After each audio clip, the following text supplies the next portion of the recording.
పెద్ద పొట్టి పొట్టి మాటలు మాట్లాడుతున్నాడు, పొడుగు మాటలు మాట్లాడుతున్నాడు. మరి Aam Aadmi Party Punjab Subordinate Service Selection Board మరి పిఎస్ఎస్బి పరీక్షల్లో మరి అక్రమాలు జరిగాయి కదా, ఎందుకు పంజాబ్కి వెళ్ళి ఆమ్ ఆద్మీ పార్టీ ధర్నాలు చేయలేదు? ఎందుకు కోట్ల రూపాయలు ఖర్చు పెట్టలేదు ఆ ఉద్యమాలకు? ఈరోజు ఆమ్ ఆద్మీ పార్టీ చెప్పాల్సినటువంటి అవసరం ఉంది. నీటి గురించి కంఠశోష చేస్తున్నటువంటి బీఆర్ఎస్ నాయకులు ఈరోజు కేటీఆర్ పెద్దగా పోజు కొట్టుకుంటూ మరి వెళ్ళాడు కదా ఇందిరా పార్క్ దగ్గరికి. మరి నీ హయాంలో ఎందుకు పేపర్ లీక్ అయ్యాయి? ఇంటర్మీడియట్ విద్యార్థులు 26 మంది ఆత్మహత్యలు చేసుకున్నారు కదా, అప్పుడు లేదా సిగ్గు మీకు? అప్పుడు లేదా ఈ తెలివి? ఈరోజు పెద్ద పెద్ద నీతులు చెప్తున్నవే మీ ప్రభుత్వం ఓడిపోయిన తర్వాత.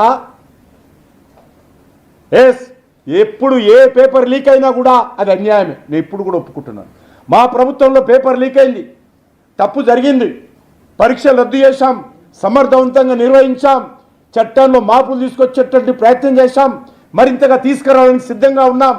ఏ మార్పు అయినా ఏ సంస్కరణ విద్యార్థులు వాళ్ళ తల్లిదండ్రుల భవిష్యత్తు కోసం భారతీయ జనతా పార్టీ ప్రభుత్వం, అది రాష్ట్ర ప్రభుత్వం కానీ కేంద్ర ప్రభుత్వం కానీ మేము సిద్ధంగా ఉన్నాం.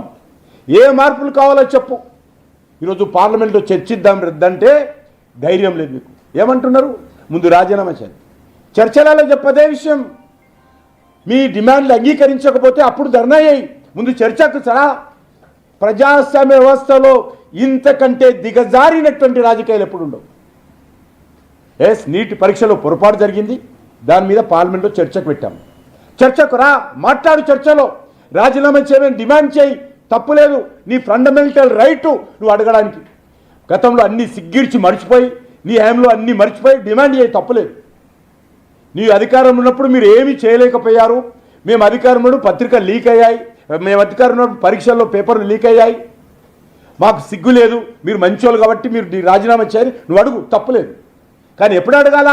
మైక్ ఇస్తారు పార్లమెంట్లో, వేదికలు తీసుకోండి, పార్లమెంట్ వేదిక తీసుకొని ప్రజాస్వామ్యబద్ధంగా డిమాండ్ చేయి. అప్పుడు ప్రభుత్వం ఒప్పుకోకపోతే అప్పుడు ధర్నా చేయి, అర్థం ఉంటుంది. కానీ ముందే డిమాండ్ పెట్టి చర్చ కాకుండా ప్రజలను రెచ్చగొట్టే విధంగా, విద్యార్థులను రెచ్చగొట్టే విధంగా ఈరోజు వ్యవహరిస్తూ ఉన్నారు. ఇది చాలా దురదృష్టకరమని మనం చేస్తున్నాను. ఇంతెందుకు?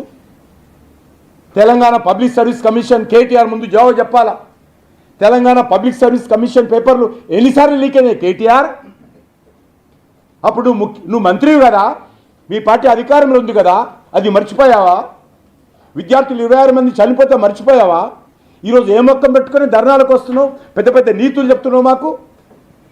అంతేకాదు, ఈరోజు నేను ఈ సందర్భంగా మనవి చేస్తున్నాను, ఏవైతే తుక్కుడే గ్యాంగులు ఉన్నాయో భారతదేశ